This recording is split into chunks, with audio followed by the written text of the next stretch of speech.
Ya, pemirsa, saatnya sekarang Anda simak NTV Insight. Kali ini kami ajak Anda untuk menyimak tentang seputar tarif ojek online atau lebih dikenal dengan ojol yang katanya bakal naik. Angkanya berapa, detailnya seperti apa.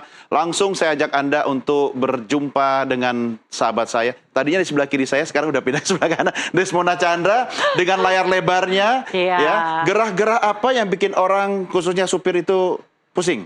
Iya, gerah dong, karena kan nanti katanya itu gerah sopir transportasi online. Nggak, gerah sopir karena mereka kan kalau siang-siang kepanasan, jadi gerah. Lebih panas lagi kalau misalnya ternyata yang ada wacana komisi potongannya itu tidak dipenuhi oleh aplikator ya. Ini yang harus dibahas ya. Doni ini pengguna ojol atau jangan-jangan habis ini mau narik ojek? Kalau memberikan keuntungan dan manfaat boleh juga kali ya. Oke, jadi harus disimak ya. Iya, datanya lengkap sepertinya nih. Untuk itu kita harus undang satu orang. Satu lagi siapa? Head of Content NTV, Gabriel Yoga. Oke, Sini, selamat Gabriel datang. Yoga. Kita tukar posisi. Nah, atau mau di sini? jangan. Di sini aja sama saya. Okay. Karena Yoga punya banyak sekali data ya terkait dengan tarif ojol ini, bagaimana pengemudi online sangat gerah akhir-akhir ini karena melihat bagaimana komisi ini yang cukup besar, dinilai cukup besar sehingga memberatkan, apalagi ada wacana untuk menaikkan tarif ojol yang kemudian ada kekhawatiran oleh pengemudi online nanti orderannya semakin anyep ya, itu bahasa ojol, anyep sama gacor. Nah oke, Yoga silakan, gerah sopir transportasi online. Kita mau mulai dari mana? Ya, terima kasih Mona. Kita bahas soal yang ramai di beberapa minggu terakhir dan makin menarik ya, beberapa hari terakhir soal kisruh gitu ya. Para pengemudi ojek online dan taksi online juga mereka menuntut adanya penyesuaian gitu ya, karena kita tahu selama ini mereka merasa ada potongan yang terlalu besar, terlalu tinggi, ya? Memberatkan mereka gitu. Sementara pendapatan mereka kalau dilihat dari beberapa survei itu juga berkurang gitu ya, karena ada banyak faktor lain, misalnya pengemudinya sudah banyak, lalu orderannya juga mungkin tidak sebanyak yang dulu. Gitu. Baik, kita akan mulai dari slide yang pertama. Ini sudah akan kita tampilkan seperti apa jumlah pengemudi layanan transportasi online yang estimasinya lumayan besar ya, 2-4 juta orang. Ini banyak sekali. Ya, ini estimasi ya, ini menarik karena tidak ada angka pasti ya, namanya estimasi. Dan kalau kita lihat mungkin di sini ada kita lihat Gojek di sini ya. Ini angka yang sudah mereka tertera karena mereka perusahaan terbuka dan mereka memperkirakan ada 3,1 juta mitra. Mitra itu sudah termasuk ojek online, lalu pengemudi taksi online, lalu pengiriman ada barang, kurir barang dan kurir makanan juga termasuk semua di situ. Nah, estimasinya itu ada ini tadi, ada 2-4 juta, tapi ini pun dari sumber-sumber yang beragam gitu ya, dari asosiasi pengemudi ojek online mereka mengklaim ada 4 juta. Jadi tidak ada data gitu ya, resmi ya, langsung dari aplikator. Betul, mereka tentu punya data masing-masing, tapi saya rasa tidak ada yang dipublish ya, tidak ada yang dipublikasikan. Beberapa hari lalu ada dari salah satu aplikator yang perwakilan aplikator yang menyebutkan bahwa ada sekitar 7 juta orang yang pengemudi online yang di sini yang ada di seluruh Indonesia, tapi juga tidak detail ada berapa jumlahnya? 7 juta estimasi 7 juta. ya. Wah. Ini angka yang keluar mungkin bisa di 7 juta. Nah, ini tentu saja masih bisa diperdebatkan juga gitu selama datanya tidak keluar.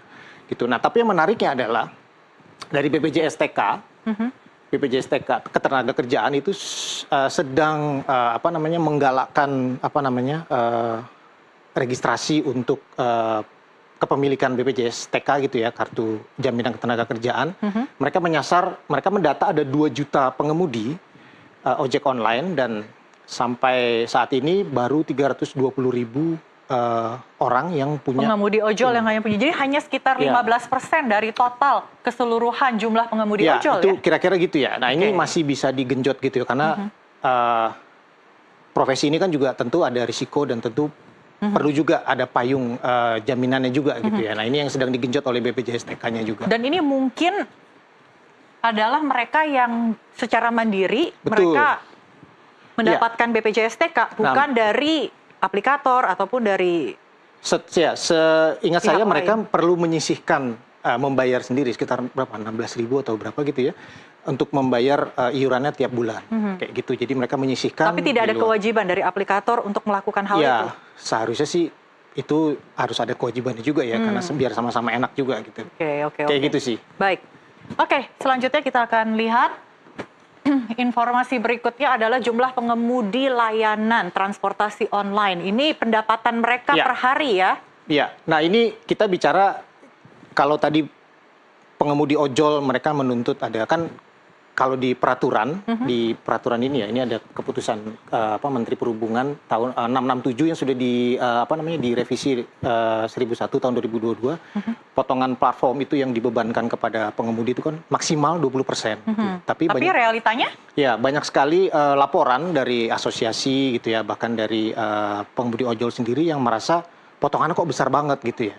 20% ini besar, berarti memang 20% ini sebetulnya secara aturan ini maksimal. Jadi maksimal 20% gitu ya. Tapi pada realitanya mungkin bisa lebih dari 20 ya? Iya, ada yang menyebut ada 30%, ada yang menyebut lagi bahkan ada salah satu asosiasi yang menyebut bisa sampai 70%. Wow. Gitu ya. Nah itu jadi beban bagi para pengemudi juga gitu ya, karena kalau dilihat ini ada survei dari Institute for Democratic and Poverty Studies itu tahun 2023 itu mereka mensurvei pendapatan harian ojol gitu ya. Ini ojol ya, ojek online ya. Kalau dilihat itu 2019 itu sebelum pandemi itu angkanya ada di sekitar 300.000 per hari. Itu kotor ya. Iya. Belum dipotong oleh ada itu tadi bahan bakar fee. ya, servis dan ini kendaraan, lain-lain makan dan lain-lain. Lalu di 2021 perlu dicatat ini adalah periode pandemi ya. Ketika ada pembatasan restriksi gerak, mobilitas segala macam, ordernya turun gitu ya, drop 100.000 per hari. Lalu di 2023 naik ke 170.000. Tapi ini ternyata masih sekitar separuhnya yang 300.000 tadi ya, kira-kira gitu ya. Nah, kalau yang sekarang variasinya tentu lebih banyak gitu ya. Saya sempat ngobrol dengan beberapa ojek online gitu ya. Ada yang mereka mendapatkan sehari itu 150.000 kotor ya. 150.000, ada yang sehari itu 250.000, maksimal ada yang dapat 400.000. Tapi dengan catatan mereka harus rajin. Artinya rajin tuh. Kita ambil rata-rata 250 lah ya untuk 2025. Tadi kan antara 200 sampai dengan 400 ya. Ya, ada yang menarik. Ini dari Balitbang Kemenhub ya, ini tapi 2022. Ini 50.000 sampai 100.000, tidak jauh berbeda dengan apa yang didapatkan oleh IDEAS. IDEAS itu 2021 100.000. Dan perlu jadi catatan juga ojek online ini memang mereka dikenal sebagai mitra gitu ya. Mereka bukan pekerja dari si pemberi, dari aplikatornya ya. Statusnya masih mitra, tapi mereka karena itulah mereka tidak punya perlindungan pekerjaan yang mantap gitu yang pasti, ya. Kayak durasi kerjanya ya mereka bisa panjang sekali, ada yang sampai 16 jam untuk mendapatkan pendapatan, bonus, tambahan, mengejar bonus, insentif dan lain-lain, poin kayak gitu juga. Nah itu yang jadi jadi catatan gitu ya. Kenapa mereka merasa potongan platformnya itu berat sekali untuk mereka. Karena memang pendapatan mereka juga bisa dilihat berkurang ya. Mungkin pada awal ketika tahun 2019 banyak sekali yang ingin mendaftar sebagai pengemudi ojol karena memang potensi pendapatannya ini cukup baik 300.000 per hari. Tapi karena pandemi kemudian merosot, tapi ketika sudah pulih ini ternyata pendapatannya ini juga tidak pulih seperti 300.000 seperti sebelum pandemi. Hanya sekitar 170 sampai mungkin tahun ini 250. Dan itulah yang membuat mereka cukup keberatan apalagi adanya potongan-potongan biaya yang seharusnya maksimal di angka 20%, tapi ternyata realitanya bisa 30 sampai dengan 70%. Betul. Nah sebetulnya mungkin ini perlu jadi perhatian juga ya bagi para penyedia layanan aplikasi aplikator itu dan juga pemerintah khususnya gitu ya, karena di sejumlah negara pengemudi-pengemudi online ini, transportasi online ini mereka sudah dihitung sebagai pekerja. Ada yang menganggap menyebutnya gig worker gitu ya. Kalau kita jadi pekerja lepas kali ya. Pekerja lepas gitu ya. Di Inggris itu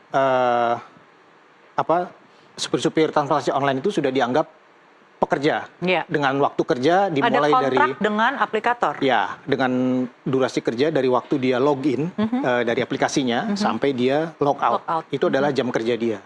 Di Singapura contoh lain adalah di Januari lalu mereka sudah mengimplementasikan undang-undang baru.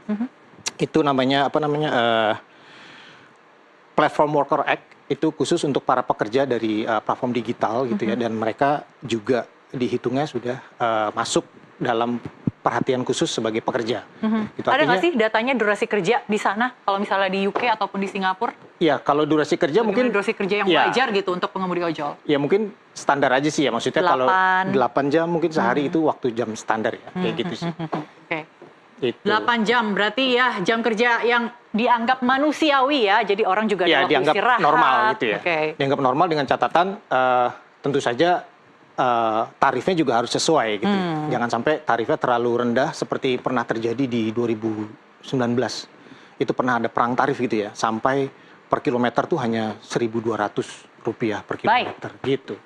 Kita akan lihat next, kita akan tampilkan Ya, jumlah ini sebetulnya angkatan ya kerja ya. ini saya coba kaitkan ketika sebelum pandemi gitu ya, orang-orang daftar jadi ojek online itu hanya sebagai pekerjaan sampingan, ya, tambahan, cari-cari tambahan segala macam gitu ya. Kemudian datang pandemi, PHK naik gitu ya, sampai sekarang pun trennya mungkin seperti itu ya. Iya. Pengemudi ojek online jadi profesi utama. Semakin gitu ya. bertambah Semakin jumlahnya. bertambah dengan Oke. catatan per Februari kemarin kita ada angkatan kerja tuh 145 juta orang ya. Ya. Kemudian 86 juta diantaranya itu adalah pekerja sektor informal, termasuk pengemudi ojek online. Oke. Jadi yang 2-4 juta di awal tadi, saya terangkan di awal, di slide awal itu masuk ke pekerja sektor informalnya itu. Ini ada pedagang kaki lima, pegawai toko, kemudian pekerja rumah tangga, dan kurir online juga. Ini yang pakai aplikasi gitu ya. Oke, artinya mayoritas pekerja angkatan kerja ini kan pengemudi ojol ya, kalau kita lihat dari angkanya 86. Kalau 86 tapi Berbanding kan tadi 145. iya, enggak, ini total semua ya. Semua. Nah, ini ojolnya ini 4 juta aja. Kalau asumsi tadi datanya 4 juta orang. Iya. Kayak gitu. Oke, baik. Nah, tapi perlu catatan angka pengangguran kita juga tinggi.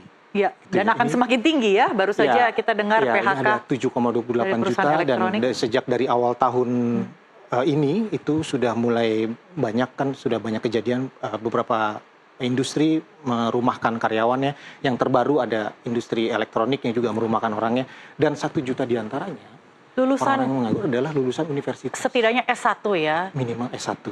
Oke, baik. Ini sayang sekali ya. Harusnya Ya. mereka bisa mendapatkan peluang kerja yang Betul. lebih baik, tapi mereka lebih berharap pada pekerjaan informal seperti ojek Ya, online. ya. Nah, ini ada yang harus dibenahi di sini. Oke. Ini menarik ya, ketika kita ada pro kontra soal ojek online, komisi, kemudian ada berapa sih tarif ini naik, kepentingan untuk siapa gitu ya. Karena kalau tarif naik otomatis penumpang juga Keberatan jadi ya? mahal ya, keberatan gitu ya.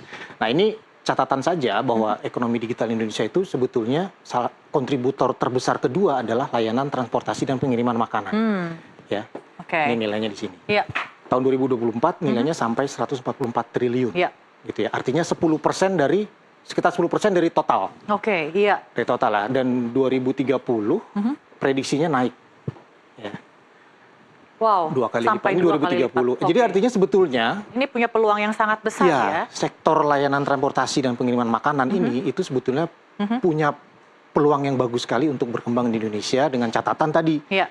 sama-sama duduk lah. Iya. Kan Nah, itu dia. perusahaan pengen ingin supaya usahanya berkembang Iya. gitu ya. Nah, tapi mereka juga butuh Memperhatikan Iya. kesejahteraan pengemudi online. Jadi sehingga kajian ini harus benar-benar dicermati ya, Iya. baik itu dari pemerintah, regulator, kemudian dari pengemudi ojek online, kemudian dari perwakilan dari konsumen juga, supaya jangan sampai di era digitalisasi seperti saat Iya. ini, pengemudi ojek online ini malah justru berada di bawah atau di dasar rantai makanan digital. Terima kasih Betul. Yoga untuk ulasannya. Thank Terima you. kasih. Kita jumpa lagi minggu depan dengan topik-topik yang menarik berikutnya. Baik, pemirsa NTV Prime masih akan segera kembali. Tetaplah di tempat Anda. Kami akan siarkan azan maghrib untuk wilayah DKI Jakarta dan sekitarnya.